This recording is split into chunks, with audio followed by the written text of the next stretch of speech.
திருமாவளவன் அவர்கள் எப்படி தெரியுமா பேசியிருக்காங்க? நேற்று கட்சி தொடங்கியிருக்காங்க, 20% ஓட்டு இருக்கு அப்படின்னு சொல்றாங்க. நான் தான் முதல்வர் அப்படின்னு சொல்லி அடிச்சு சொல்றாங்க. ஊடகங்களும் அதை பெரிதாக பேசுகிறார்கள். அதுக்கெல்லாம் ஒரு குடுப்பனை வேணும்னே. ஆமாடா, சில தர்த்தரம் முடிச்சவனுக்கு அதெல்லாம் கிடைக்காது. சாதாரண மனிதர்கள் 100 மீட்டர் ஓடினால் கிடைக்கக்கூடிய வெற்றி நான் 10,000 மீட்டர் தொடர்ச்சியாக ஓடினால் தான் கிடைக்கும். நான் அங்குலம் அங்கலமாகத்தான் இந்த வெற்றியை அனுபவித்திருக்கிறோம் அப்படின்னு சொல்லி விசிகாவினுடைய தலைவர் திருமாவளவன் அவர்கள் பேசும்போது,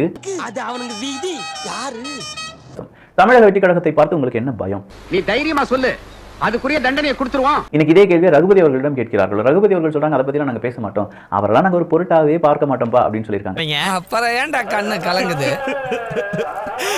சரி சரி, இன்னைக்கு நீங்க பேசிக்கோங்க. 2026 விஜய் அவர்களுக்கும் விஜய் அவர்களுடைய ஆதரவாளர்கள், குட்டி குட்டி விஜய் ஆதரவாளர்கள் ஏகப்பட்ட பேர். நம்ம நினைக்கிற மாதிரிலாம் கிடையாது. 2K கிட்ஸுங்க எல்லாரும். இந்த நாள் உன்னுடைய கேலண்டர்ல குறிச்சு வச்சுக்கோ. இன்னிலிருந்தே உன்னுடைய அழிவுகால ஆரம்பமாடி.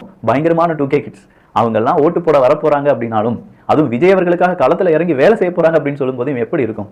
கொஞ்சம் யோசிச்சு பாருங்களேன். சிங்கத்தை போட்டோல பாத்திருப்ப, சினிமால பாத்திருப்ப, வெறித்தனமா தனியா நின்னு வேட்டையாடி பாத்திருக்கியா? ஓங்கி அடிச்சா 1.5 டன் வெயிட்ரா. நேத்து இஃப்தார் விருந்து, வேற எதுவுமே கிடையாது. நோன்பு திறக்கிறாங்க. கூட்டத்தை பாத்தீங்களா? இந்த கூட்டத்தை சாதாரண ஒரு மனிதனால கூட்ட முடியுமா? அதாவது அரசியல்வாதிகளால முடியாது. கேட்டல, பார்த்தல, காசு கொடுத்து வேணா கூட்டுவீங்க. ஆனா இவர் நடிகர். நடிகர் அப்படிங்கறதையும் தாண்டி நல்ல மனிதராக பலர் மனதில் இடம் பிடித்தவர். அதனாலதான் இவ்வளவு பெரிய கூட்டம் வந்திருக்கு. புரியுதா? இந்த சவால் விடுறது, செங்கல் பிரிக்கிற வேலையெல்லாம் இங்க வேண்டாம். ஒழுங்கா பொத்திக்கிட்டு போயிட்டே